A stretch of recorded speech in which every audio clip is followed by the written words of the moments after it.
Hello friends, સ્વાગત છે તમારું મારી યુટ્યુબ ચેનલમાં. આજે આપણે જોઈશું ધોરણ 8માં ઘાત અને ઘાતાંકમાં સ્વાધ્યાય 10.1માં પ્રશ્ન નંબર 5. તો એનામાં આપણને આપેલું છે જો 5m ભાગ્યા 5 - 3 બરાબર 5 ની 5 ઘાત હોય તો એમની કિંમત શોધો. એટલે એમની કિંમત આપણને એટલે આ જે કિંમત છે આપણને ફાઇન્ડ કરવાની છે.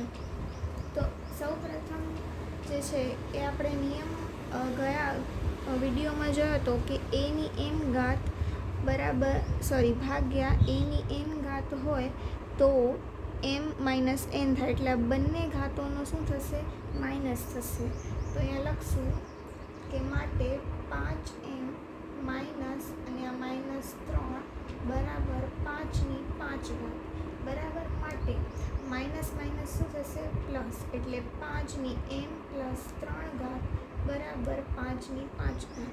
હવે આ બંને જે છે એ બરાબરના સંબંધમાં છે. તો એના માટે એક નિયમ છે કે કોઈની m ઘાત બરાબર n ઘાત આવી રીતનું જો પદ બનતું હોય તો m બરાબર n થશે. એટલે m બરાબર n એટલે આ જે બંને ઘાતો છે એ ઇક્વલ થશે. તો શું થશે? આમાં ઘાત શું છે? માટે m પ્લસ 3 બરાબર 5 થશે. હવે આપણે mની કિંમત જે છે એ ફાઇન્ડ આઉટ કરવાની છે. એટલે એમને આપણે કરતા બનાવીશું બરાબર 5 - 3. 3 જે છે બરાબરની આમ સાઈડ જશે તો એ માઇનસ થઈ જશે. માટે m બરાબર 5 માંથી 3 જશે તો 2.